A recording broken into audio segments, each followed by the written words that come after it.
Gloire à Jésus. Nous bénissons le Seigneur, nous lui rendons de multiples actions de grâce pour le privilège qu'il nous accorde ce matin de nous tenir dans sa sainte et glorieuse présence. Comme nous le savons, c'est le 4e dimanche du mois, mais c'est notre culte de famille ce matin. Et d'ailleurs, ça tombe bien parce que le dimanche prochain, nous aurons un culte de consécration et c'est le berger d'Oxa qui va apporter la parole et nous allons prier pour lui, les libérant pour l'implantation du centre missionnaire Manaïm Kolwezi. Ce matin, par la grâce du Seigneur, je vais partager avec nous le message selon le fardeau que le Seigneur a déposé dans mon cœur. Je suis dans Genèse chapitre 1er. Genèse chapitre 1er. Nous lirons du 1er au 12e verset. Genèse chapitre 1er, du 1er au 12e verset. Merci. Genèse chapitre 1er. Nous honorons la parole de Dieu en étant debout. Merci. Genèse chapitre 1er, du 1er au 12e verset. On peut lire ensemble 1, 2, 3, go. Au commencement, Dieu créa les cieux et la terre. La terre était informe et vide. Il y avait de ténèbres à la surface de l'abîme et l'Esprit de Dieu se mouvait au-dessus des eaux. Dieu dit que la lumière soit et la lumière fut. Dieu vit que la lumière était bonne et Dieu sépara la lumière d'avec le ténèbre. Dieu appela la lumière jour et il appela le ténèbre nuit. Ainsi, il y eut un soir, il y eut un matin, ce fut le premier jour. Dieu dit qu'il y ait une étendue entre les eaux et qu'elle sépare les eaux d'avec les eaux. Et Dieu fit l'étendue et il sépara les eaux qui sont au-dessous de l'étendue d'avec les eaux qui sont au-dessus de l'étendue, et cela fut ainsi. Dieu appela l'étendue ciel. Ainsi il y eut un soir, il y eut un matin, ce fut le second jour. Dieu dit que les eaux qui sont au-dessous du ciel se rassemblent en un seul lieu et que le sec paraisse. Et cela fut ainsi. Dieu appela le sec terre et il appela la mare des eaux mer. Dieu vit que cela était bon. Puis Dieu dit que la terre produise de la verdure, de l'herbe portant de la sémence, des arbres fruitiers, donnant du fruit selon leur espèce et ayant en eux leur sémence sur la terre. Et cela fut ainsi. La terre produisit de la verdure, de l'herbe portant de la sémence selon son espèce et des arbres donnant du fruit et ayant en eux leur sémence selon leur espèce. Dieu vit que cela était comment? Parole du Seigneur. Je nous prie de prendre nos places. Amen, amen. Alors, dans ces cultes de famille, par la grâce de Dieu, je vais encore continuer avec le même thème, l'art de bâtir. Le vendredi, par la grâce du Seigneur, il y a beaucoup de choses que nous avons partagées par la grâce de Dieu. À titre récapitulatif, rapidement, nous avons dit, ceux qui n'ont que leur estomac travailleront pour ceux qui ont des cerveaux.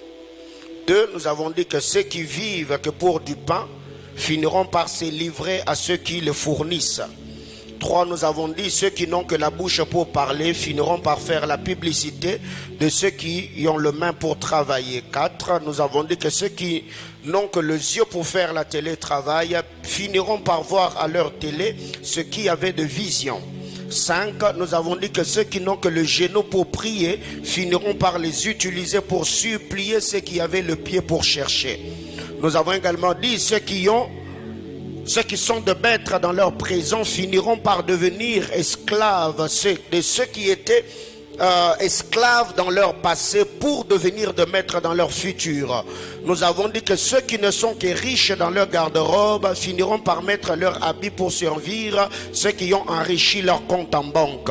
Nous avons dit que ceux qui n'ont bâti que leur forme finiront par être formés par ceux qui ont bâti leur cerveau. Nous avons dit que ceux qui n'ont que le miroir pour voir la beauté de leur visage finiront par voir la laideur de leur destinée face à ceux qui ont travaillé leur destinée. Nous avons dit que ceux qui sont libres sans idée finiront par devenir esclaves ou finiront par servir ceux qui en ont, ou ceux qui sont esclaves ou ceux qui étaient esclaves de leur idée.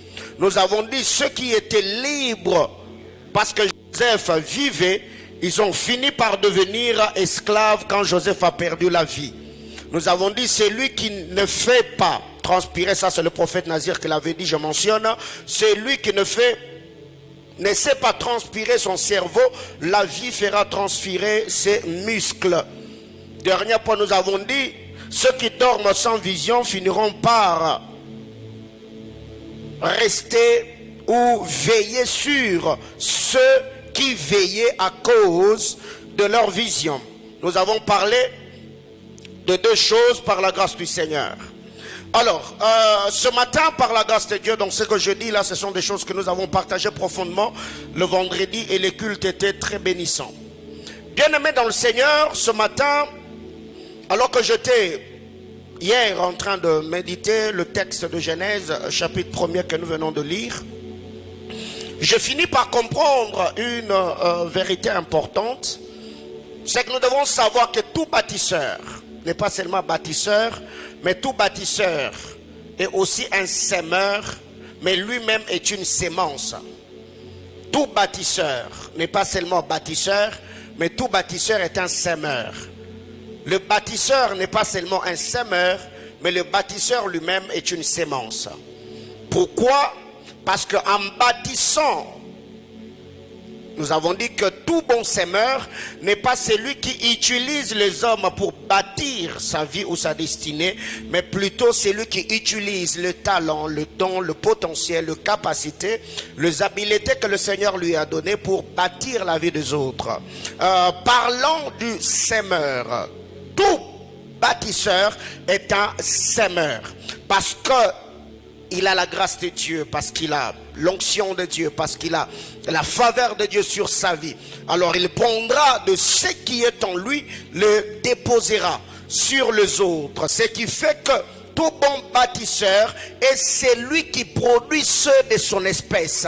Parce que ce n'est pas une réussite que si on est le seul à faire ce que l'on fait. Donc quiconque n'a pas produit ou reproduit ceux de son espèce qui seront à mesure de faire ce qu'il fait ou ce qu'il faisait, il a échoué. La réussite, c'est quand nous atteignons un niveau à reproduire ceux de notre espèce. Donc à voir d'autres personnes que nous avons impactées, que nous avons formées, qui seront ou sont à mesure de faire ce que nous faisons. C'est ça qui justifie le leadership de Christ. Christ Jésus, quand il est venu, il a pris les hommes sans instruction, le pêcheur de poissons comme de Simon, comme de Jacques, fils de Zébédée, Jean, André et les autres. Il a pris ces gens pendant 3 ans et 6 mois, il les a formés. Jusqu'à ce qu'à un moment dans la vie, quand ces gens-là parlaient, les érudits, les intellos de leur temps étaient étonnés, se posant des questions. Est-ce que ces hommes ne sont pas le Galiléen?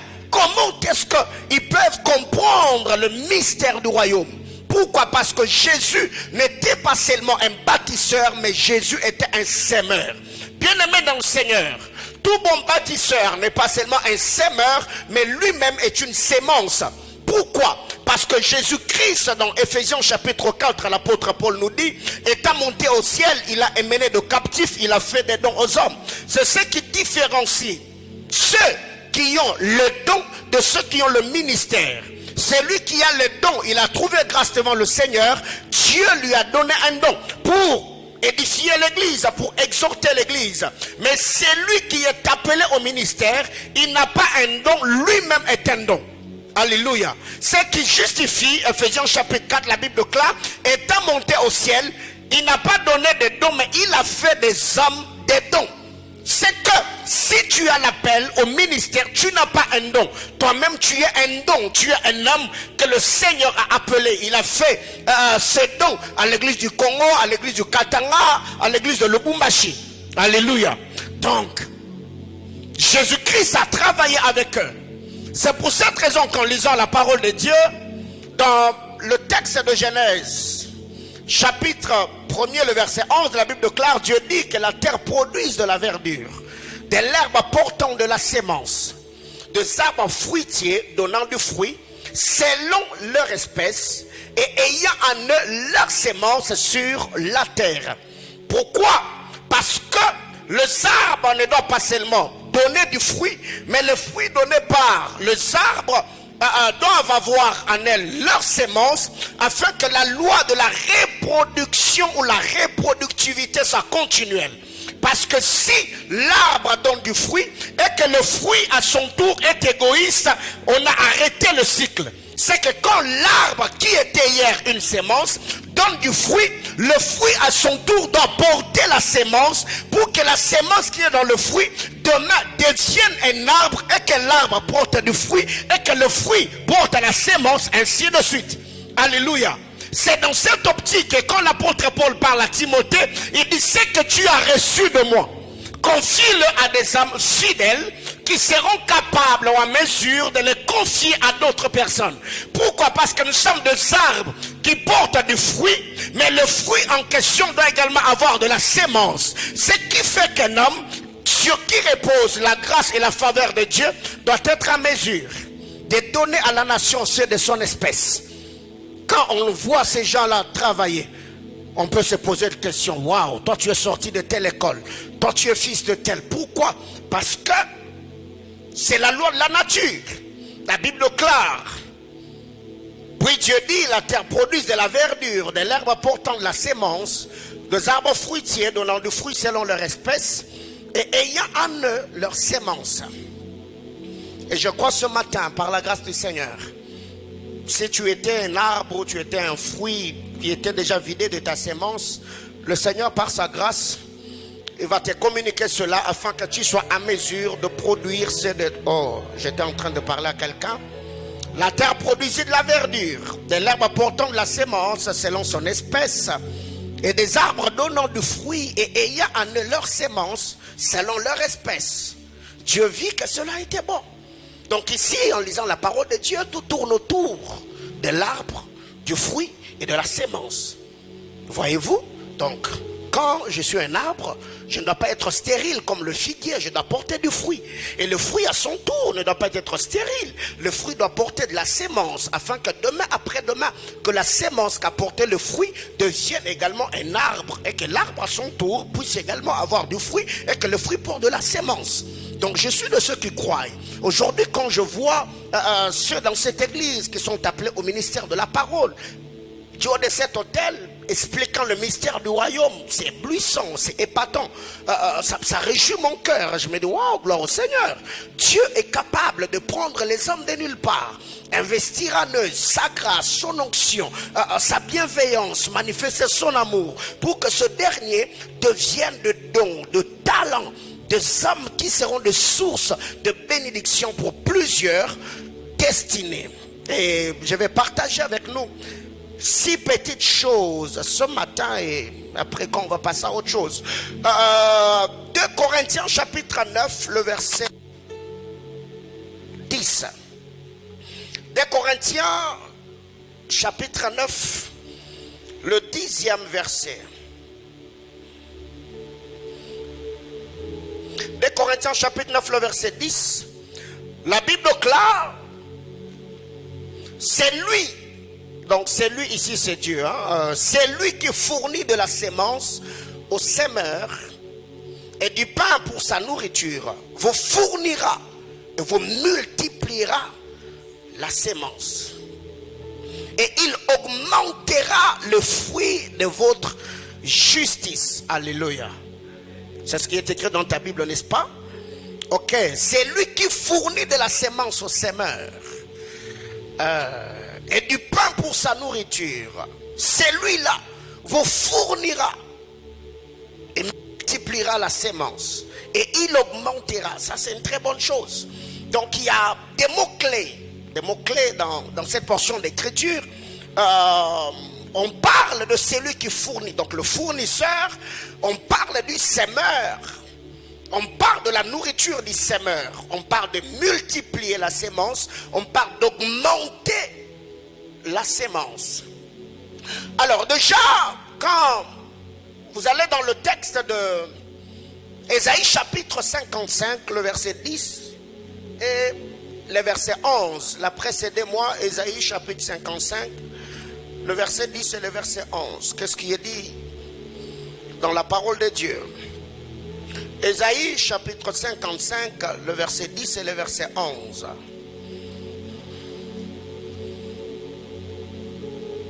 Donc n'oubliez surtout pas les deux portions d'écriture que nous venons de lire, parce que je veux revenir là-dessus. Ésaïe chapitre 55, le verset 10 et le verset 11. Comme la pluie et la neige descendent des cieux et n'y retournent pas sans avoir 1. Arrosé, 2. Fécondé, 3. Faire germer, 4. Donner de la sémence au semeur et du pain à celui qui mange. Ainsi en est-il de ma parole qui sort de ma bouche. Elle ne retournera point à moi sans effet, sans avoir exécuté ma volonté et accompli mes desseins. Ça, c'est ce que j'aime. Alléluia. Est-ce qu'on peut revenir là-dessus? Comme la pluie et la neige descendent des cieux et n'y retournent pas sans avoir arrosé, féconder la terre et faire germer les plantes. Donc la pluie ici trouve déjà la sémence dans la terre. Mais quand la pluie arrive, la pluie vient pour arroser, féconder et faire germer les plantes. Donc la terre avait la sémence en elle, mais il manquait la pluie qui devait arroser la terre, qui devait féconder la terre, afin que la terre puisse faire germer les plantes, sans avoir donné de la sémence au semeur. Voyez-vous? Donc, le semeur a pris le risque, il a pris la sémence, il l'a mis dans la terre. Dieu étant un Dieu compatissant, il envoie la pluie au semeur. La pluie vient arroser la terre. La pluie fait germer la sémence que le semeur avait mis dans la terre. Et comme suit la Bible claire, c'est après cela que le semeur a eu du pain pour manger. Est-ce que quelqu'un me comprend jusque-là? Sans avoir donné de la sémence au semeur. Donc, quand la pluie fait germer les plantes vont porter du fruit. Et dans le fruit, il y aura la sémence. C'est que le semeur, après avoir sémé, il a donné à la terre une sémence. La terre lui a donné un arbre. 2, la terre lui a donné le fruit. 3, la terre lui a donné la sémence. C'est dans le fruit que le semeur aura du pain et il aura de la sémence pour l'autre moisson. Alléluia. Alors, ainsi n'est-il de ma parole qui sort de ma bouche sans. Voyez-vous? Donc ici, le Seigneur compare sa parole à la pluie. Donc quand la pluie arrive, la pluie a une mission. C'est que quand les paroles de Dieu sont libérées, les paroles ont une mission. Et la mission est déterminée au verset 11, la Bible claire. Elle ne retourne point sans effet, sans avoir exécuté ma volonté et accompli mes desseins. Alors, comme c'est l'étude de la famille, je vais partager avec nous 6 choses ce matin. Et là, je pourrais revenir sur le texte que nous avons lu. Donc 3 textes. Genèse, Corinthiens et Ésaïe. Alors, première chose dans l'art de bâtir, si l'on veut bâtir des choses durables dans nos familles, dans la société, dans notre environnement, la première des choses, nous devons être de modèles de foi. Il faut être un modèle de foi. Un modèle de foi. Et si je n'ai pas voulu dire il faut être un modèle, j'ai dit il faut être un modèle de foi. Parce que la foi englobe tout. La vie de Dieu, l'obéissance à la parole, la transformation d'une vie. Il faut être un modèle de foi. Tite chapitre 2, le verset 7. Tite, épître de Paul à Tite chapitre 2, le 7e verset. La Bible déclare, te montrant toi-même à tous égards un modèle de bonnes œuvres et donnant un enseignement pur, digne. Vous pouvez lire jusqu'en bas, mais ce qui a plus attiré mon attention, c'est te montrant toi-même à tous égards, pas dans quelques domaines seulement, non, à tous égards, dans tous les domaines de la vie. Te montrant toi-même un modèle de foi. Dans ton langage, dans ton accoutrement, dans la gestion de relations, dans la vie mutuelle, dans ta vie conjugale, eh bien, il faut être un modèle. Bien aimé dans le Seigneur, ce qui est étonnant, c'est qu'il y a plusieurs personnes aujourd'hui qui veulent inculquer à d'autres personnes les valeurs qu'ils n'ont pas. Pensant qu'en criant, en blâmant, en reprochant les autres, les enfants finiront peut-être par avoir certaines valeurs parce que nous avons donné, parce que nous avons crié, parce que nous les avons blâmés. Bien-aimés dans le Seigneur, comment expliquer une mère qui a déjà atteint un certain âge peut s'habiller indécemment chez elle à la maison? Elle peut prendre de l'alcool devant ses enfants. Elle peut insulter son mari devant les enfants. Comment est-ce qu'un père, dans leur famille, dans leur foyer, dans leur maison, ils sont déjà des enfants qui ont atteint l'âge, il peut se permettre d'insulter sa femme devant les enfants? Comment est-ce qu'un tel homme peut se permettre de lever sa main devant son épouse à la présence des enfants? Et demain après-demain, il voudra éduquer les enfants en leur disant vous devez être respectueux. Ça ne se fait pas. Ce qui fait qu'il y a beaucoup de gens aujourd'hui qui ont manifesté la volonté de conseiller, d'éduquer, mais ils ont été trahis par leur propre comportement. Car je l'ai toujours dit, une fille qui a vu sa mère insulter son père ne respectera jamais son mari, à moins que cette dernière soit rattrapée par l'église. Ça veut dire qu'elle soit totalement convertie et qu'elle comprenne un bon nombre de valeurs attachées à la parole de Dieu. Un garçon qui a vu son père tabasser sa mère n'aura jamais de respect pour sa femme. C'est pour cette raison, étant des bâtisseurs, nous devons comprendre que les enfants nous observent, les enfants nous regardent, et il y a des comportements que nous devons avoir. Un père qui arrive à la maison tout en étant ivre, un père qui se permet peut-être de faire entrer, de tromper sa femme, et que ses enfants sont au courant, même si cet homme-là a la bonne volonté d'éduquer, d'étonner ou de punir les enfants, il a déjà échoué. Est-ce que quelqu'un me comprend ce matin? Dis à ton voisin que Dieu fasse de toi un modèle. Pas n'importe quel modèle, mais le modèle de foi. C'est que par ta vie, que tu puisses communiquer les valeurs du royaume. Quand on va te regarder, on sait que maman elle est respectueuse, maman elle craint Dieu, maman elle est polie, papa est un homme responsable. Pas un homme qui arrive à la maison, tu insultes tes propres filles, tu insultes tes garçons, tu craches sur leur dignité. Quand on te demande de l'argent pour le frais scolaire ou le frais académique, tu n'en as pas. Mais tous les soirs, on rentre à la maison, il est ivre. Et demain, après-demain, il voudra dire à ses enfants-là que dans la maison, vous ne me respectez pas, mais non. Et tout bâtisseur doit garder le valeur parce qu'il sait, au-delà de ce que je dis, mon comportement peut trahir, me dire. Alors, je vais communiquer le valeur en étant moi-même respectueux. Si je veux que mes enfants respectent les autres, si je veux que demain après-demain, que mes enfants, mes filles soient de femmes respectueuses, je dois respecter leur mère. Je dois la traiter comme une reine. Si je veux que mes garçons respectent leurs femmes, je dois respecter leur père. C'est comme cela que l'on peut éduquer nos enfants. Que quelqu'un me dise amen. Alors il y a des mamans qui changent les hommes. Tu as des garçons, tu as des filles à la maison. Tu t'es déjà même séparé avec leur père. Mais tu te permets de changer des hommes.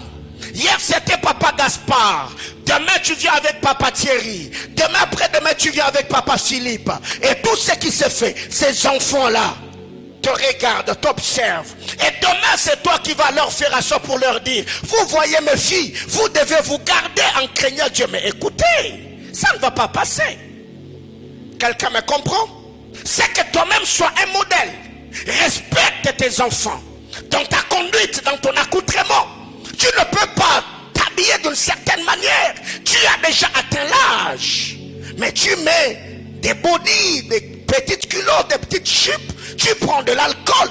Et même chez toi à la maison, tu danses de la musique païenne avec tes enfants. Et demain, c'est toi qui vas leur dire, ne faites pas ceci, ne faites pas cela. Non, il ne faut pas le faire. Voyez-vous, un jour, c'était je crois un mercredi, je suis allé récupérer Zoé à l'école. Comme chaque mercredi, elle étudie de 8h jusqu'à 16h je crois. Et alors que je venais, j'étais sûr de la révolution. J'ai roulé vite parce que je devais déposer l'enfant à la maison et venir au culte. Et j'ai vu Zoé qui me regardait, il secouait la tête. Après un moment, je l'ai entendu dire, oh Jésus.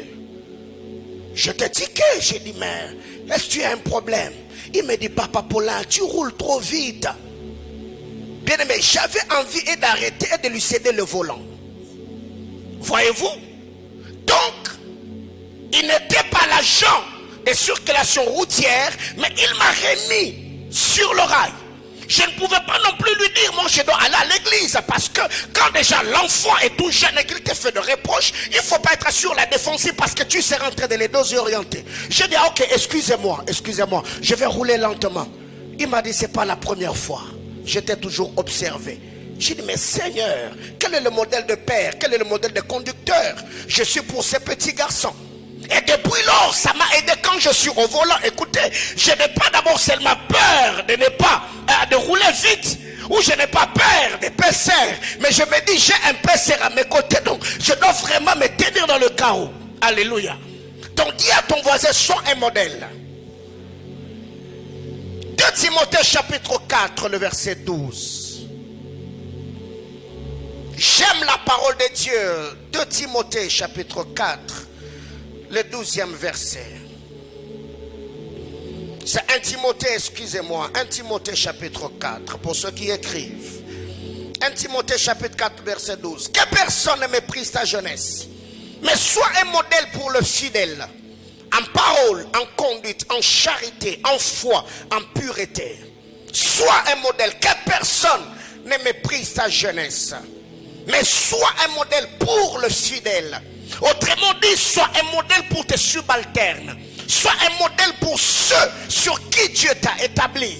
Sois un modèle pour ceux qui dépendent de toi. Sois un modèle pour même la femme de ménage dans ta maison. Sois un modèle pour la sentinelle qui passe nu chez toi. Sois un modèle pour la femme qui est dans ta maison. Sois un modèle pour les enfants. La Bible classe, sois un modèle. Sois un modèle pour le fidèle. Mais en quoi? 1 en parole, 2 en conduite, 3 en charité, 4 en foi, 5 en pureté. Bien-aimés dans le Seigneur, savez, depuis un temps, nous avons appris et nous nous sommes décidés dans ma maison d'honorer ceux qui travaillent chez nous. Il y a des moments où on les traite d'une certaine manière. que moi je me dis, je suis pasteur. Ils savent que je suis pasteur. Ils savent que mon épouse est la femme d'un pasteur. Notre manière de vivre peut pousser ces gens-là à croire en Dieu ou encore à devenir hypocrite ou incrédule. Ce qui fait que chaque fin du mois, quand nous devons le payer, nous prenons leur argent, on met dans l'enveloppe, on les honore, on leur remet leur salaire. Ça fait beau. Et une telle personne ne sera même pas tentée d'aller ailleurs parce qu'on les traite bien. On parle bien avec eux. Nous devons être des modèles. Modèles en parole, modèles en conduite, modèles en charité, modèles en foi, modèles en pureté. Mais il y a beaucoup de gens qui, quand vous regardez leur manière de faire, vous pouvez vite comprendre que les enfants qui sortiront de cette maison, si Dieu ne le fait pas grâce, tout est fini. Aujourd'hui, si je venais dans votre maison ou j'appelais vos enfants au bureau, quel est le témoignage que vos enfants donneront de vous? Si je venais pour vous qui êtes célibataires, je venais dans votre maison, est-ce que je serais bien accueilli comme un homme de Dieu? Chère maman, vous qui venez dans cette église et que vos maris ne prient pas ici, si je venais dans ta maison, est-ce que ton mari va bien me recevoir? C'est ça le problème qui arrive par moment avec nous. Voyez-vous, c'est que nous devons travailler pour être un modèle. Tu arrives à l'université, tu prétends être chrétienne. Sois le modèle. Un jour, je crois il y a de cela une semaine, au salon de coiffure, on nous a toujours coiffé avec l'enfant. Je ne m'étais jamais présenté comme un pasteur. J'arrive, on me coiffe. Je paye, genre dans mon véhicule, je pars. Un jour j'arrive, la soeur me regarde. Il me dit, dès le premier jour que vous êtes arrivé ici, je savais que vous étiez pasteur. Je dis, comment? Il me dit, non, il y a beaucoup de mes copines qui vous ont toujours mis sur leur statut. Et j'étais en train de vous observer pour voir comment vous vivez. J'ai dit, oh my God. Alors imaginez-vous qu'en arrivant, il y avait peut-être de légèreté, une certaine manière de faire. Peut-être on m'a appelé au téléphone, j'ai tenu des propos déplacés. Comment est-ce qu'une telle fille allait me prendre? Et ces jours-là, quand elle m'a dit cela, avant que je ne sorte, elle m'a dit, pasteur, on vous a toujours laissé partir, bénissez notre établissement.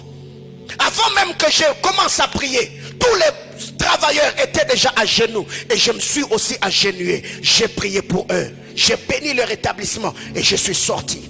Bien-aimés frères, plusieurs personnes nous observent, plusieurs personnes nous voient, plusieurs personnes sont autour de nous. Alors nous devons être sérieux dans notre manière de faire. Que quelqu'un me dise amen. Deuxième chose,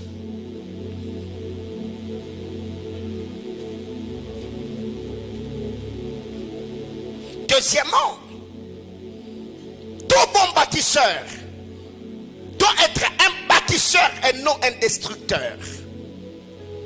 Tout bâtisseur doit être un bon bâtisseur et non un destructeur. Bien-aimés frères, le premier point, j'ai oublié deux textes. Le premier point, il faut être un modèle de foi. Jean chapitre 5, le verset 17 et le verset 19. Quand le Seigneur parlait à ses contemporains, il a dit, le Fils ne fait rien que ce qu'il voit faire au Père. Mon Père agit, moi aussi j'agis. Donc le Père est le reflet du comportement, le caractère du Fils, parce qu'il tire tout de son Père. Aujourd'hui dans cette église, tous les prédicateurs de l'église, ils prêchent comme moi, ils bougent comme moi, ils introduisent le message comme moi. Même quand j'entends d'autres bien-aimés parler en d'autres langues, quand ils conduisent la prière, je me dis waouh, pourquoi je suis leur modèle? Même ceux qui prophétisent, ils font les choses comme ils sont le tic. Pourquoi? Parce qu'ils m'ont vu travailler. Quelqu'un me comprend? Alors deuxièmement, je disais que tout bon bâtisseur doit être un bon bâtisseur et non un destructeur. Proverbe chapitre 28, le verset 4, verset 24. Proverbe 28, le verset 24. Qu'est-ce qui est dit dans les Écritures? C'est lui qui vole son père et sa mère et qui dit ce n'est pas un péché, et les compagnons du destructeur. C'est lui qui vole son père et sa mère et qui dit ce n'est pas un péché ou je n'ai rien fait. Celui-là et compagnon du destructeur. Chers étudiants, je vous salue au nom de Jésus. Étudiants, étudiantes, vous êtes là? Ok. Oh Seigneur. Je crois même si je le disais aujourd'hui, ma mère ne fera rien parce que je suis responsable. Alléluia. Mais j'ai bouffé l'argent de cette femme. J'ai inventé des cours qui n'ont jamais existé dans le cursus de l'école. À l'époque, je crois, comme je fais la biochimie aux humanités, chaque mercredi ou chaque jeudi, chaque samedi, elle me donnait l'argent des labos. Et ces labos-là, je peux vous dire, jusqu'à ce que j'ai mon diplôme d'état, j'avais foulé mes pieds dans le laboratoire que 2 fois. Mais moi, je bouffais l'argent chaque semaine.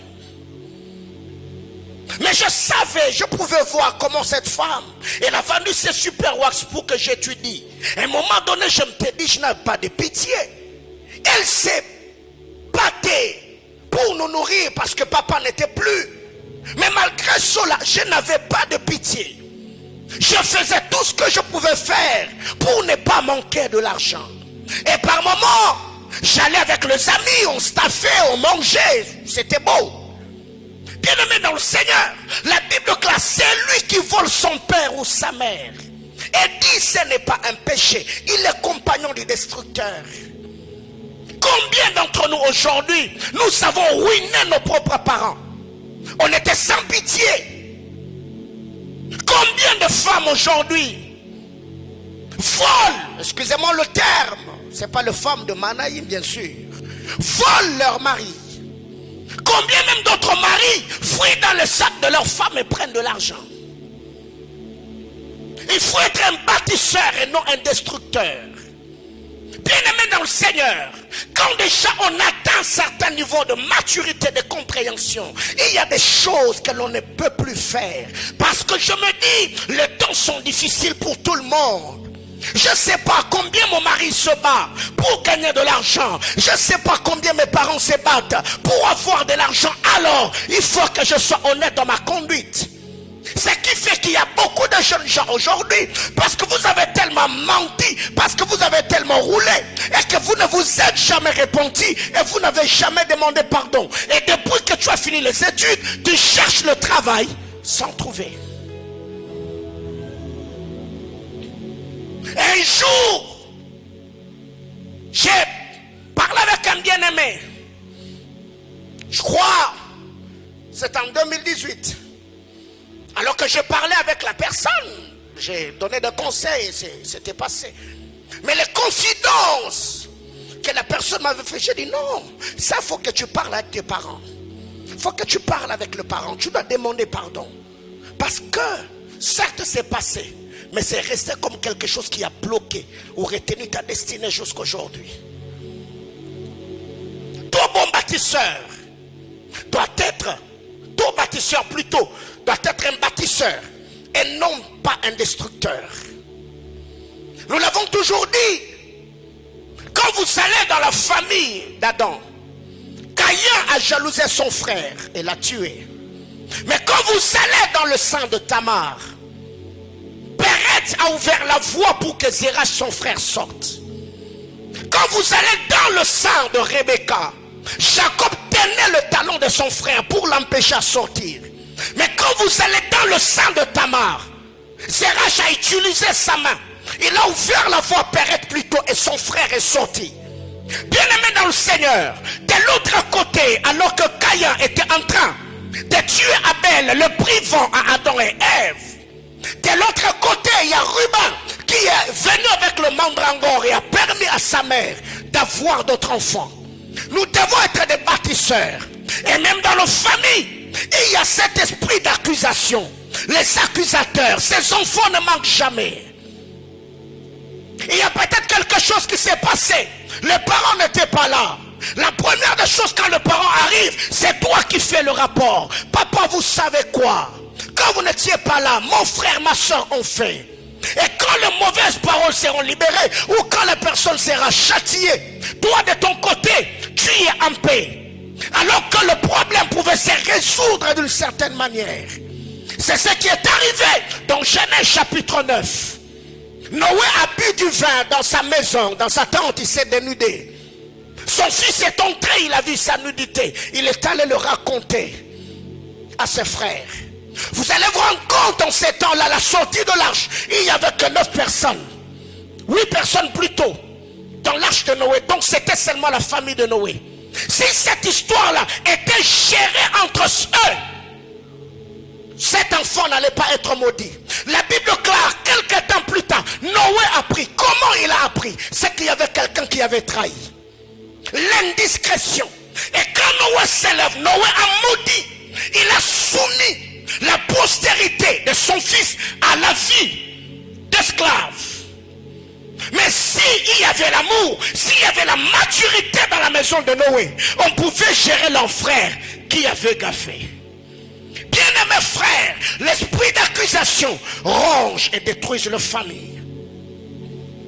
Quand vous lisez la parole de Dieu, Proverbe chapitre 16, le verset 28, on nous parle d'une autre catégorie qui fait défaut.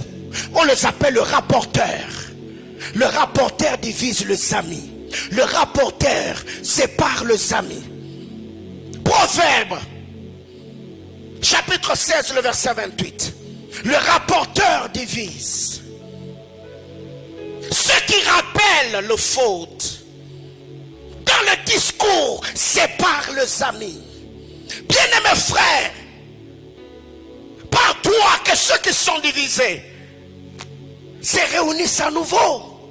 Parce que le Christ, en sa mort à la croix, il a mis à nous le ministère de la réconciliation, pas le ministère de la division. Si tu vois l'onction d'un homme de Dieu, au lieu d'unir les gens, ça sépare de famille, c'est que Dieu n'est pas là. Parce que l'esprit que nous avons reçu de par la mort et la résurrection de Christ par le Saint-Esprit, le ministère de la réconciliation. Ce qui fait que quand tu arrives, même dans un foyer où monsieur et madame, il y a des troubles, quand tu arrives, l'homme de Dieu, que Dieu donne la sagesse, la maturité, afin que la paix puisse régner après ton départ. Le rapporteur divise le frère. Bien-aimé frère, si dans ton environnement tu as quelqu'un qui t'a toujours rapporté ce que les autres ont dit sur ta personne, eh bien si tu veux que ça arrête, il faut poser la question à la personne. Quand eux parlaient, toi qu'est-ce que tu avais dit? Et ces gens-là, ils ont toujours été animés par un esprit. C'est la flatterie. La flatterie. Ils t'amènent le rapport pour flatter, pour soutirer ou tirer quelque chose de toi. Et ceux qui savent et ceux qui ont de grandes personnalités, ils ne font pas confiance à de telles personnes. Parce que si tu ne sais pas le niveau d'affinité que cette personne-là a avec ceux qui ont parlé, parce que quelqu'un qui est loyal, il ne peut pas passer tout son temps avec les gens qui parlent mal de toi sans te défendre pour amener ces histoires-là vers toi. Non, non, non, non, non, non, ne le fais pas. Et si tu as de telles personnes, n'ose pas répliquer dans leur oreille. Parce que de la même manière qu'il a pris ce qui s'est dit de l'autre côté, il t'a rapporté, il prendra aussi ce que toi tu diras, il amènera de l'autre côté.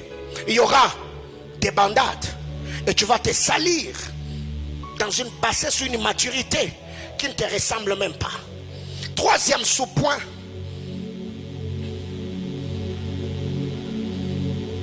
Proverbe chapitre 17 verset 9. Proverbe 16, 28, on nous parle de ceux, les hommes pervers, on les appelle le rapporteur divise les amis. Proverbe 17, 29, on nous parle de ceux qui rappellent le faute. Ils rappellent le faute dans le foyer. Et surtout ça, c'est un esprit qui anime les mamans, pas les mamans de cette église. Tu peux avoir gaffé une fois. Quand tu refais la même chose, elle va commencer à te rappeler. Tu vois, la fois passée, tu m'avais dit que tu n'allais pas refaire, mais tu as encore fait. Tu m'avais promis. Mais madame, on avait déjà arrangé, j'avais déjà demandé pardon. Tu m'avais même dit que tu avais pardonné. Elle te dira pardonner, ne pas oublier, monsieur. Bien-aimé dans le Seigneur, ça ce n'est que Dieu qui peut le faire. Quand Dieu pardonne, il met tout dans la mer de l'oubli, nous dit Ésaïe. Mais l'homme sur terre, elle pourra toujours amener à la surface peut-être les fautes d'hier. Et quand la chose sera mise à la surface, ça va blesser l'autre, la dispute va éclater. Au lieu que vous puissiez aller de l'avant, vous allez commencer à tourner autour du pot. Faire ou vouloir arranger les choses qui ont déjà été arrangées hier. Le rapporteur 3. Genèse chapitre 4, le verset 9. On ne va pas le lire parce que c'est un long texte. Troisième principe dans ce culte de famille de tout bon bâtisseur. Un bon bâtisseur doit apprendre à ceux qui lui sont soumis ce qu'il doit faire. Tout bon bâtisseur doit apprendre à tous ceux qui sont subalternes ce qu'ils doivent faire et comment ils doivent le faire. Beaucoup de leaders que nous sommes, nous voulons que les gens qui nous entourent apprennent par l'observation. C'est une très bonne chose. Mais tous les hommes sur terre ne comprennent pas la même vitesse, ne comprennent pas de la même manière. Il y a des gens qui ont une certaine vitesse dans la compréhension de par l'observation. D'autres sont lents. Avec eux, il faut être patient. Il faut aller avec eux petit à petit.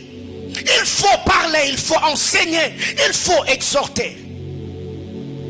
Voyez-vous, c'est l'exemple de Caïn et Abel. La Bible clare. Caïn et Abel ont bâti des autels devant le trône de Dieu. Abel a pris le premier-né de son troupeau. Il a versé le sang. Il a offert. Caïn de son côté, il a pris le produit de la terre. Il a mis sur l'autel. Quand Dieu arrive, le Seigneur a créé l'offrande d'Abel. Il rejette l'offrande de Caïn. Si j'étais Caïn, j'allais te tenir devant l'autel. Tu ne m'as jamais appris comment offrir. Alors pourquoi tu rejettes mon offrande? Si tu veux que j'offre, enseigne-moi, parle-moi. Parce qu'Abel de son côté, peut-être lui a eu la révélation, mais il ne m'a pas partagé. Comment ça se passe? Mais je me tiens devant toi. J'ai manifesté la bonne volonté de bien faire les choses. Mais pourquoi tu me rejettes? Bien-aimé frère, quand tu es un leader, ne laisse pas ceux qui t'entourent te connaître, pas seulement l'observation, non, appelle-le, explique-le. Je veux que les choses se passent comme ceci, comme cela. Il faut donner un travail, un service de qualité. Même à la maison, ça c'est parmi les choses qui ont trahi la vie de notre frère Ésaü. Ésaü est un homme qui observait, il ne posait jamais de questions. Ce qui fait qu'il a vendu le droit de naissance. Il a été escroqué par son frère et sa mère. Après, il voit son père et sa mère appeler son frère Jacob et lui dire: ne prends pas une femme parmi les Cananéennes. Va chez ton oncle Laban. Là-bas tu prendras une femme. Et la Bible clare, Ésaü plutôt, quand il regarda, il comprit que son père et sa mère détestaient les filles de ces pays-là. Au lieu de poser des questions de lui-même, il a conclu, il est allé trouver une femme ailleurs. Bien-aimé, voyez-vous, si moi j'étais Caïn, je n'allais pas tuer Abel. J'allais d'abord poser des questions à Dieu. Depuis que nous sommes nés, est-ce que tu nous as déjà donné un cours sur l'adoration? Est-ce que tu nous as déjà enseigné sur les offrandes? Alors pourquoi me rejeter? Donc il y a un bon nombre de personnes qui n'ont pas été efficaces, performants dans leur service, seulement parce qu'on ne nous a pas dit ce qu'on attend d'eux. Bien-aimés frères, approchez ce qui vous entoure. Ça, je ne sais pas si je l'ai déjà partagé avec madame. Si je ne l'avais pas fait, c'est que je ne voulais pas seulement que ça soit un problème. Alléluia. Mais je l'ai dit quand même, donc elle va entendre avec vous. Un moment dans la vie, j'étais trop patient. Depuis que je suis pasteur, trop patient avec mes fils et mes filles à l'église. Quand quelqu'un arrive, il ne connaît rien, je suis patient, je forme. Quand quelqu'un arrive, malgré les lacunes, je suis patient, je forme, j'encadre. Mais chez moi à la maison, je voulais que tout s'efface comme par enchantement. Que tout soit parfait, que les choses soient automatiques. Un jour, j'étais en train de prier. Écoutez ce que Dieu me dit. Si tu apprenais à être patient avec ta femme, comme tu l'es avec les fidèles de l'église, tu vas l'aider à monter là où tu attends qu'elle soit. Je crois que je n'ai jamais partagé avec toi parce que je ne voulais pas. Alléluia. Parce que déjà ce genre de choses, quand tu dis, elle te dira, tu vois, je savais heureusement que Dieu a intervenu. Alléluia. Ok. Mais depuis lors, je me suis dit, ok, donc je n'étais pas en train de l'aider. Parce que je voulais qu'elle fasse des choses que je ne l'avais jamais expliquées. Je voulais qu'elle fasse des choses, alors que moi-même, je n'avais jamais eu le temps de la dire ce que j'attends de toi. Fais ceci, fais cela. Mais avec ceux de l'église, j'étais patient. Et combien d'entre nous, les hommes, nous nous comportons ainsi envers nos épouses? Quand tu arrives au boulot, tu es patient avec les gens avec qui tu travailles. Mais quand tu arrives chez toi à la maison et que tu la trouves, elle est fatiguée, elle n'a pas fait le lit, elle n'a pas dressé la table, peut-être les choses ne se sont pas bien faites. Au lieu de l'expliquer, madame, écoute, c'est que moi j'attends de toi, il y a ça, il y a ça. Directement on est sur les nerfs. Je pensais qu'il y a une femme qui allait me dire amen. Donc si je suis devenu patient parce que Dieu avait intervenu, que quelqu'un me dise amen. Alléluia. Mais ce genre de choses, ça crée des problèmes. C'est pour cette raison, quand vous allez chez les Hébreux, tout homme juif, quand il a un enfant, qu'est-ce qu'il fera? La première des choses, il va s'arranger pour que son fils apprenne son métier, que le fils apprenne le métier du père. Quand tu vas chez les juifs, le fils fait ce que le père fait. Pourquoi? Parce que le père est le premier formateur. Le père est le premier à inculquer les valeurs professionnelles. Deuxièmement, l'homme juif trouvait 6 personnes parmi ses meilleurs amis, afin que son fils apprenne d'autres métiers auprès de 6 personnes autour de son père, afin que cet enfant soit utile dans la société. Voyez-vous, et si on peut copier ce genre de choses, ce qui justifie qu'au temps de nos pères, ils n'avaient pas beaucoup d'études. Mais quand un père était dans les bénisteries, la menuiserie, la mécanique, il était mécanicien. Beaucoup de fils de mécaniciens le sont devenus. Pourquoi? Parce que c'est la mentalité qu'avaient nos pères. Ils communiquaient, ils inculquaient le valeur, le métier, ce qu'ils ont appris à leurs enfants. Aujourd'hui, c'est catastrophique. 40e point. 4e. 1 Roi chapitre 1er, le verset 5 et le verset 6. 1 Roi chapitre 1er, le 5e et le 6e verset. 1 Roi 1er, 5 à 6. La Bible clare, Adonijah, fils de Haggith, se laissa emporter par l'orgueil jusqu'à dire: c'est moi qui sera le roi. Elle se procura un char et de cavaliers. Ramenez-moi l'écriture. Et 50 hommes qui couraient devant lui. Le verset 6. Son père ne lui avait de sa vie fait un reproche en lui disant: pourquoi tu agis ainsi? Adonijah était en outre très beau de figure. Il était né après Absalom. Tout bâtisseur doit être rigoureux avec ceux qui sont autour de lui, ou ceux sur qui Dieu l'a établi. Ça, c'était l'erreur de David. La Bible clare, toute la vie de David, il n'avait jamais fait de reproches à Adonijah. Il lui avait jamais dit: pourquoi tu fais ceci, pourquoi tu fais cela. Bien-aimés frères, depuis un temps, j'ai appris à dire non à mes enfants, même si c'est leur droit. Ils doivent déjà grandir avec cette mentalité. Il arrive des moments qu'il peut revenir de l'école. Il doit prendre du jus, il doit prendre des yaourts, il doit prendre des biscuits. Et par moments, ils vont jouer avec un jet.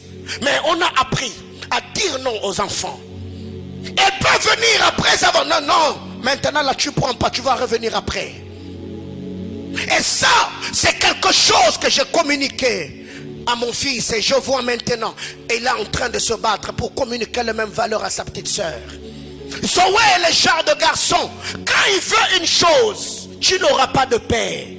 Chaque 5 minutes, il va te rappeler, Papa Paulin, tu m'avais dit que tu vas me donner. Et qu'est-ce que je fais? Toutes les fois il venait, je le disais toujours, Zoé, dans la vie, il faut apprendre à être patient. Il faut apprendre à être patient. Et aujourd'hui, quand il vient, je le dis, j'étais déjà dit que dans la vie, il faut être comment? Il faut être patient.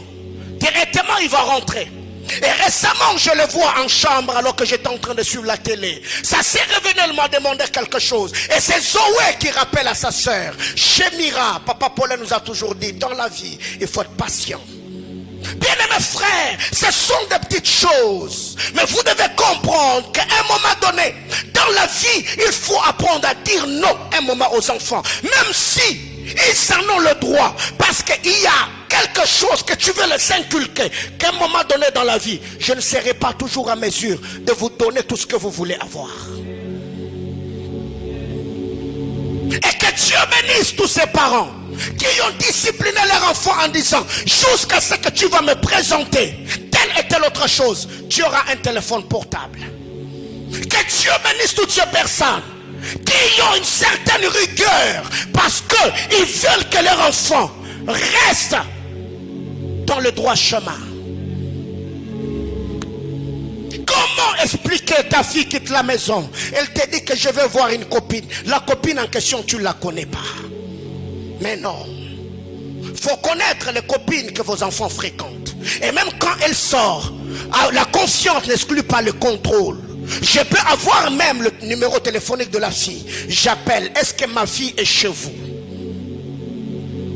Ça, beaucoup de filles aujourd'hui, certes, elles vont s'arranger pour dribbler tout ce qui va avec. Mais il faut avoir un œil ouvert. Comment expliquer? Ta fille, elle a déjà 19 ans, 20 ans. Mais quand sa copine arrive, elles vont se doucher ensemble. Comment expliquez-vous cela? Peut-être, elle est déjà dans le lesbianisme et tu ne sais pas. Tu les entends rigoler dans leur chambre. Mais à un moment donné, maman, levez-vous. Allez d'abord jeter un coup d'œil. Qu'est-ce qui se passe là-bas?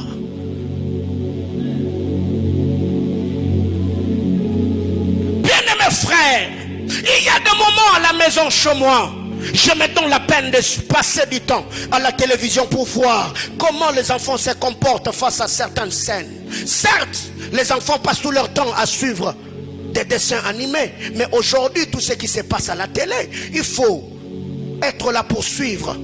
Tu peux être là à la télé, quand peut-être il y a certaines scènes où l'homme et la femme sont en train de se rapprocher. Tu vois ton fils ou ta fille. Restez concentré, dis-toi. Non, non, non, non, il y a déjà certaines choses que cet enfant a déjà compris. Pourquoi? Parce que tu as passé du temps avec l'enfant. Tu peux comprendre que ce genre d'image, ce genre d'obscénité attire son attention. David n'avait jamais reproché à Adonijah pour lui dire que ce que tu fais n'est pas intéressant. Donc, tout bâtisseur doit voir, il doit être rigoureux. Éviter le laxisme, la tolérance extrême. Les enfants du 21e siècle, tu es dans ma maison, tu as 4 trous à ton oreille. Comment expliquer ça? Tu vis dans ma maison, tu viens, tu as un nez percé. Comment tu m'expliques ça? Tu viens, tu vis chez moi à la maison, je te vois avec des bacs aux orteils de tes pieds. Comment tu m'expliques ça? Tu mets 4-5 bacs. Maman, tu es qui? Oui, ça va sembler, bien aimé Odel, on n'est pas européen, on est africain. Quelqu'un comprend de quoi je parle? On est africain. Il y a certaines valeurs qu'on doit garder. Oui. Tu connais ta femme, comment elle se comporte. Depuis un temps, elle t'a présenté une nouvelle copine. Je sais pas, copine ou amie, je sais pas. Mais depuis un temps, quand tu tu la regardes, elle devient quelqu'un d'autre. Mais non, dis-toi, madame, depuis un temps, je me suis rendu compte. Alors, cette relation-là, je ne veux pas. Et si c'est moi, je ne veux plus que tu fréquentes telle personne. Parce que, depuis que tu as commencé à fréquenter X et Y, regarde comment notre foyer commence à battre l'aile. Et même pour la femme, ce qui fait qu'aujourd'hui, quand Dieu me met en contact avec une personne, j'ai hâte de parler à mon épouse. Elle connaît toutes les personnes que je fréquente sur la ville. Elle a une grâce particulière. Plusieurs fois, elle m'a dit, Paulin, ta relation avec une telle personne, je trouve que vous n'irez pas loin. X et Y, traite avec lui, mais dans le domaine de l'argent, ne le fais pas. Bien aimé, plusieurs fois, je me suis toujours entêté jusqu'à ce que j'ai payé le pot cassé. Elle est là. Aujourd'hui, avant de faire quoi que ce soit, j'ai dit, il y a d'autres personnes que Dieu a placées à nos côtés. Ils ne voient pas un esprit comme nous, mais ils ont une détection de certains événements. Elle peut te dire, je ne sens pas ça. Papa, ce n'est pas parce que tu es homme en tout. La femme que Dieu a placée, la Bible déclare, je te ferai une ça semblable à toi. Ça veut dire, elle peut avoir ce que tu n'as pas. Elle est là pour t'aider.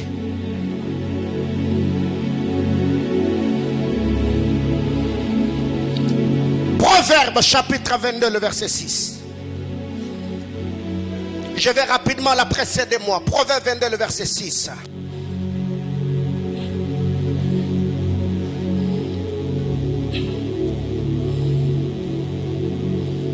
Proverbe chapitre 22, le verset 6.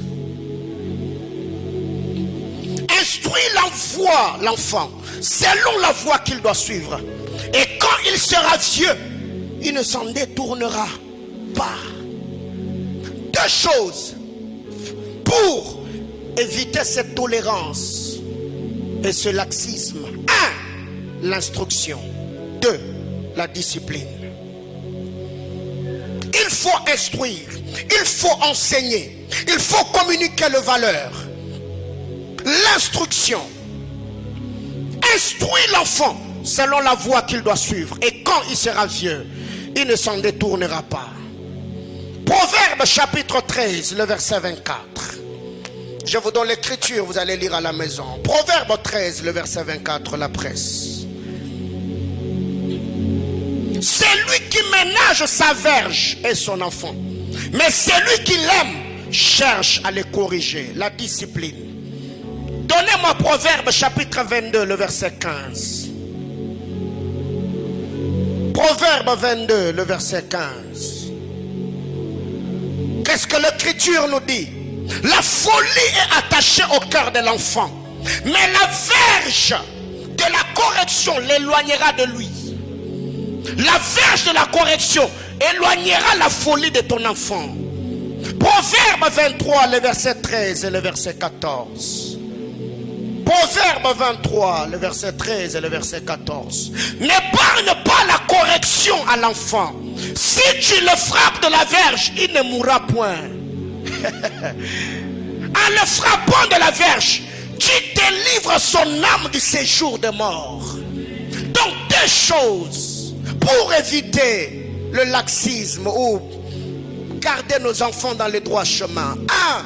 Il faut enseigner, instruire l'enfant, partager la parole de Dieu, prier pour l'enfant. 2. La correction, il faut le corriger. Quand il fait quelque chose, la Bible déclare, si tu le frappes, il ne va pas mourir. Même s'il pleure, ça fait mal au cœur. Mais, tu tapes, tu frappes. Mais il faut aussi frapper, pas pour tuer, pas pour détruire, mais pour corriger. Alléluia. Il y a un moment dans la vie, si on a fait quelque chose à la maison, je lui ai donné des baffles. À un moment, je suis entré en chambre. Quand je me suis tenu devant le miroir, les larmes ont coulé de mes yeux. J'ai dit non, allez là quand même. La bête a déjà compris que papa c'est pénalité. Alléluia. J'aime tellement mes enfants que je suis trop émotif de nature. Naturellement, je suis trop émotif. Mais ce n'est pas parce que j'aime les enfants que je dois les traiter d'une certaine manière. Non. Il faut corriger les enfants. 5e chose. Évitez de prendre les initiatives sans consulter l'autre. Je ne serai pas très long ici parce que je cours derrière le temps. Faut éviter de prendre les initiatives sans consulter l'autre.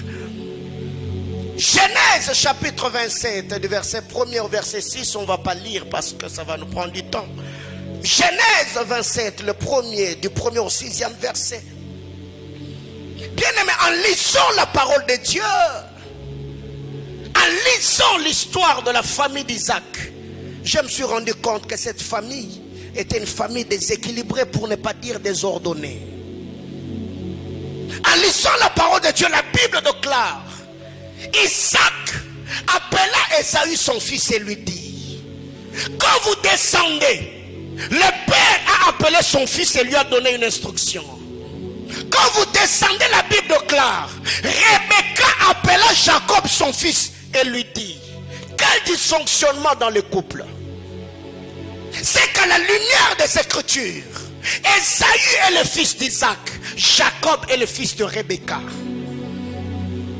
Et il y a des familles comme ça. Papa a ses enfants dans la maison, maman a ses enfants dans la maison. Quand papa dit chose X, maman va contredire. Quelle est l'éducation que vous êtes en train de communiquer aux enfants? Et à un moment, j'ai fini par comprendre que ma femme, elle est douce de nature, mais elle n'est pas douce dans l'éducation. Elle a tellement de rigueur, et à un moment donné, j'ai trouvé qu'elle en faisait de trop. Et je me suis rendu compte un jour, j'étais en chambre. Zoé a demandé si elle pouvait suivre tel dessin animé. Sa mère a dit non. Tu suis puis oui et tu restes là.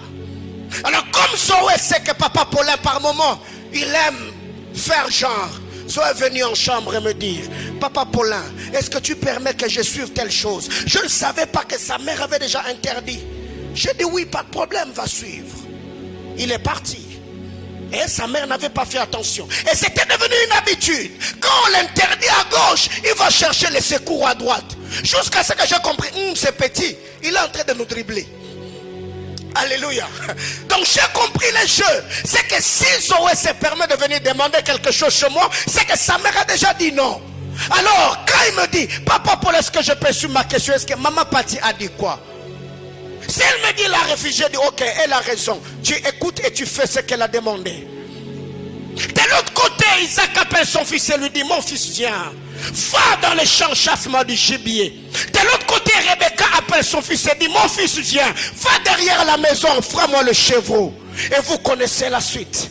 Bien-aimé dans le Seigneur, je préfère encore la femme de Manoach car qu'Ève, la femme d'Adam. La femme de Manoach, quand l'ange la rencontre, elle donne l'instruction sur la venue de Samson. Elle s'est hâtée d'aller partager l'expérience avec son mari. Elle dit: chérie, écoutez, un homme de Dieu m'est apparu. Il m'a dit que je vais concevoir. Il y a telle et telle autre instruction. Mais Ève, femme d'Adam, quand le serpent vient, fait le discours sur l'arbre défendu, elle se décide d'elle-même de toucher à l'arbre et l'entraîner la mort. Cher homme, soyez homme dans vos maisons. Quelqu'un me comprend? Chers frères, soyez frères dans vos relations de fiançailles. Car tu peux voir le mal autour de ta maison. Au lieu de donner une ligne de conduite, tu commences à prier en autre langue. Libro c'est élevé. Libro. Papa, il y a des choses qui ne passent pas avec les parlants d'autres langues. Hein? Non, non.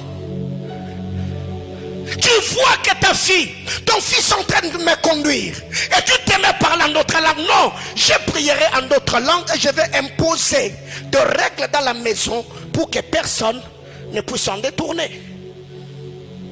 Combien d'hommes aujourd'hui ont blessé leur femme parce que ta famille est dans le besoin? Tu as retiré l'argent en banque et n'est pas au courant.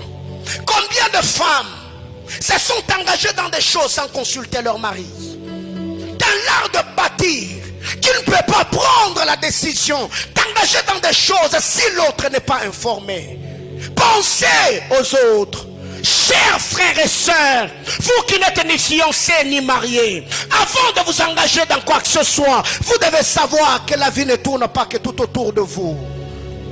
Avant d'aller dans cet hôtel avec cet homme, pense à tes parents, pense aux conséquences.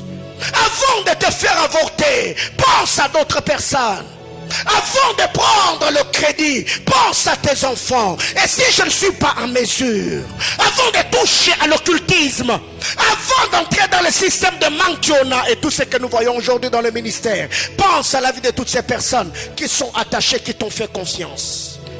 Bien-aimés frères, il y a certaines choses que je ne dis plus, que je ne fais plus, ou je ne peux plus faire, pas seulement parce que je suis chrétien, pas seulement parce que je suis enfant de Dieu, mais je pense à vous.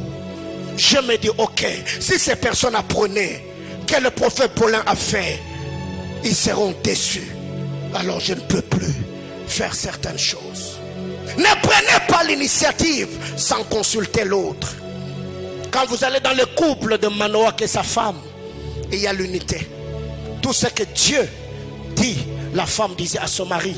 Mais jusque-là, toi tu es même des prophètes que tu consultes et que ton mari ne maîtrise pas. Ce qui fait qu'on t'a dit que ton mari est occultiste.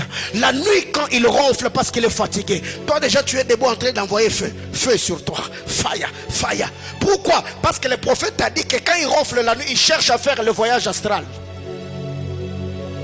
Et quand cet homme-là va te demander d'aller, va habiter chez le prophète.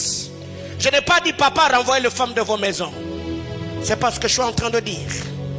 Mais il y a tellement de gens qui nous ont induits en erreur. Quand tu le vois peut-être sur la chaise, il est fatigué. Déjà, tu ne vas pas sortir. Tu ne vas pas sortir. Pourquoi? C'est ça qu'on t'a dit. Alléluia. Est-ce que vos maris connaissent tous les hommes de Dieu que vous fréquentez?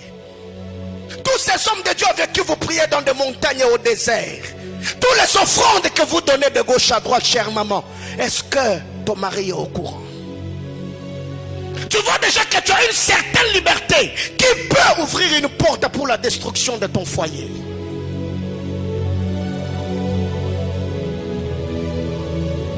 Ok. Dernière chose, sixième chose. Tout bon bâtisseur doit apprendre à assainir les sphères spirituelles pour sa progéniture. Parce que la vie est spirituelle. Tout bon bâtisseur doit apprendre à assainir les sphères spirituelles. Apocalypse chapitre 12, le verset 17. Apocalypse chapitre 12, le 17e verset.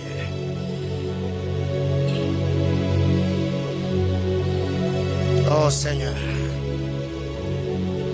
La Bible déclare, et le dragon fut irrité contre la femme.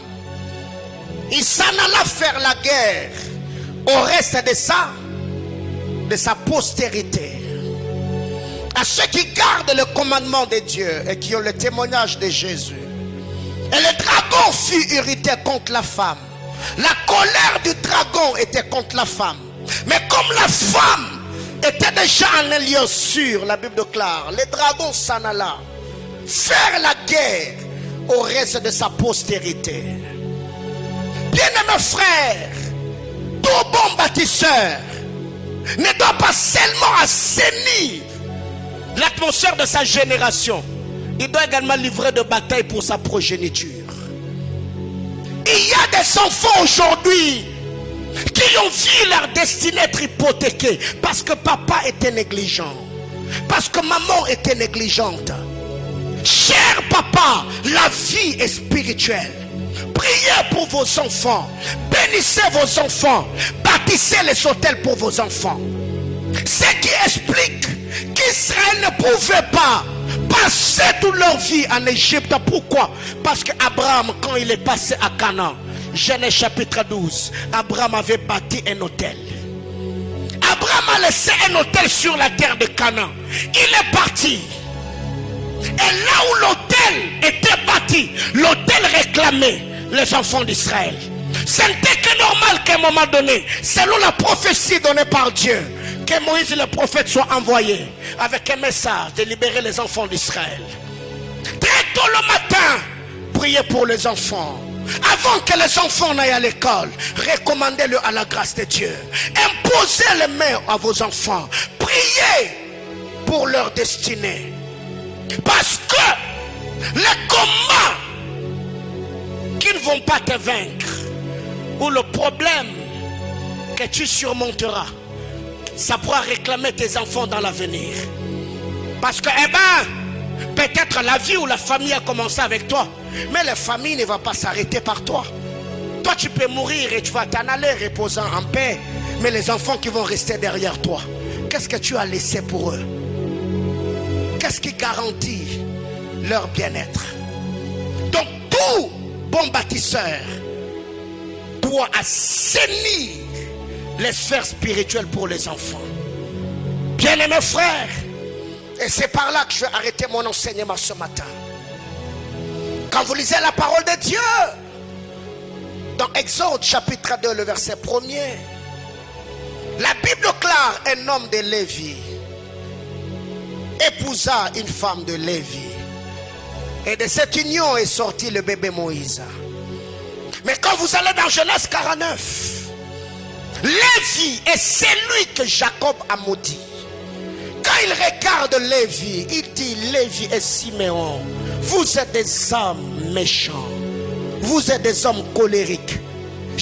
Mon âme n'entrera pas dans votre conciliambule, parce que dans votre colère, vous avez tué les hommes.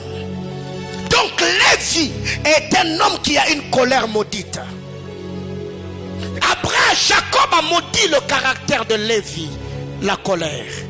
Mais c'est de cette union-là, d'un homme qui est sorti d'une lignée, des hommes qui ont une colère maudite, et la femme qui est sortie d'une lignée des hommes qui ont une colère maudite, ils se mettent en couple. Une femme de Lévi et un homme de Lévi. Ils ont mis au monde leur bébé qu'ils ont appelé Moïse. Qu'est-ce qui a empêché Moïse d'entrer dans la terre promise? La colère. Dieu lui a dit: parle au rocher. Moïse s'est fâché, il a frappé, et Dieu lui dit: Moïse, tu n'entreras pas. Pourquoi? Parce qu'il y a des batailles, peut-être que le père et la mère de Moïse avaient livré, mais le lien de la colère héréditaire, ils n'avaient pas renversé cet hôtel-là. Ce qui fait qu'aujourd'hui, tu es encore jeune avec ta première fille ou ton premier fils. Mais quand tu regardes cet enfant-là, il suffit seulement que l'enfant s'énerve. Il a toujours l'impression de prendre quelque chose à Bambamoutou. Dites-toi, qu'est-ce que tu dois faire? Il faut travailler. Bien-aimés frères, il y a des choses que nous devons comprendre sur le plan spirituel. Je ne permettrai jamais que Jonathan vienne livrer des combats parce que moi, je n'ai rien fait. Je ne permettrai jamais que donc ça verse le larme par où moi je suis passé. Non, non, non, non, non, non. Car l'apôtre Paul dit: c'est aux parents d'amasser la richesse pour les enfants, et ce n'est pas le contraire. Moi j'ai été exposé et j'aime l'attitude de Jésus. À Gethsemane, quand les soldats du roi sont venus, on voulait prendre Jésus et ses disciples. Il a dit: non, laissez-les aller, prenez-moi. Bien-aimé dans le Seigneur, ça c'est être responsable. J'ai commencé l'église avec vous dans des conditions que je ne peux expliquer. Mais Jonathan, il connaîtra certaines difficultés, mais il ne sera pas exposé à ce que j'ai connu. Donc ça peut-être endurera certaines choses, mais au moins il aura une base. Il commencera l'église dans certaines conditions. Il aura aussi ses propres batailles avec ses propres enfants, mais au moins je me bats pour être un modèle de père. Bien-aimé dans le Seigneur, vous devez savoir, la vie étant spirituelle, il y a des choses que vous devez faire. Alors je m'arrête là pour ce soir, pour ce matin. Je ne saurais pas revenir sur les textes parce qu'il y avait des choses à dire là-dessus, mais on en parlera un autre jour. Ce matin, j'ai arrêté mon enseignement et je m'arrête par là pour nous faire voir qu'il y a des choses que nous devons comprendre.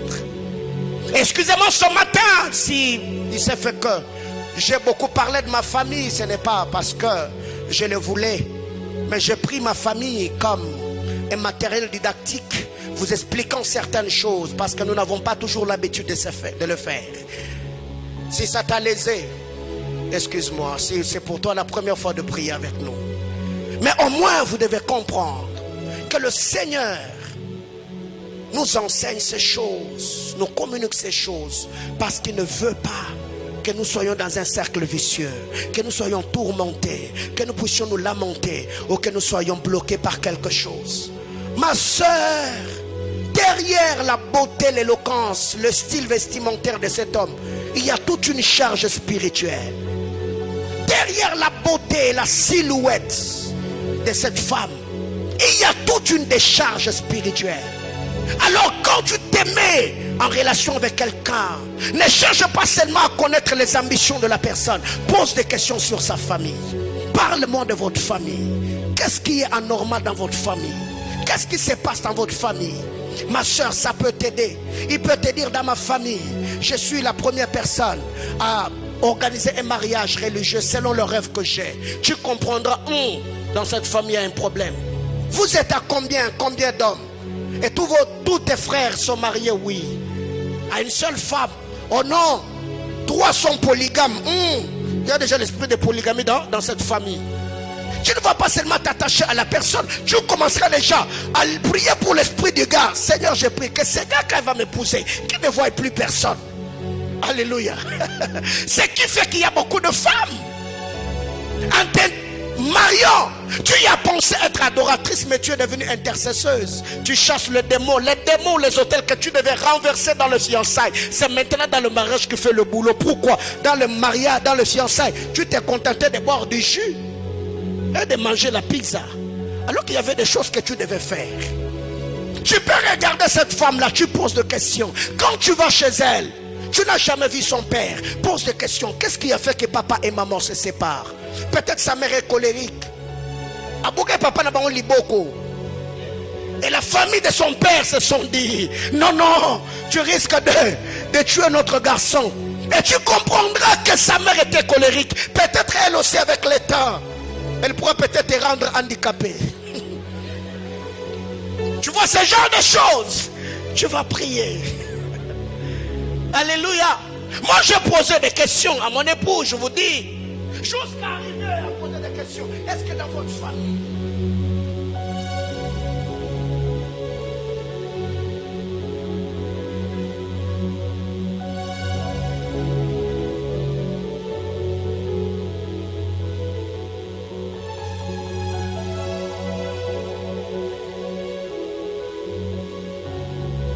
je veux savoir c'est quoi la source et les origines de la famille où je veux entrer. Bien-aimés frères, manger pizza, manger shawarma, envoyer des cœurs qui battent est une chose. Mais vous devez comprendre que la vie ne tourne pas que tout autour des mots doux et des noms que vous vous donnez, Doudou, Bouchou et tout ce qui va avec. Mais non, dis à ton voisin que la vie est spirituelle. Alors je voudrais ce matin que nous prie le Seigneur. Je finis mon message. Vous êtes venus en famille. Je veux que vous puissiez vous déplacer. Peut-être papa est là, maman est là, ton frère, ta soeur est là. On va se tenir le main ce matin. On va prier le Seigneur pour nos familles. L'assainissement spirituel de nos familles. C'est les parents qui amassent la richesse pour les enfants. Bien aimé, même s'il est arrivé que dans ta famille, tu travailles pour soutenir les parents, tu peux prier que le Seigneur te bénisse encore plus. Parce qu'il y a aussi d'autres personnes qui sont aujourd'hui asservies dans leur famille. Ils ne travaillent plus pour lui. Au point où ses enfants peuvent être chassés de l'école. Mais tout ce qu'il fait, c'est ma famille, c'est ma famille, c'est bien et beau.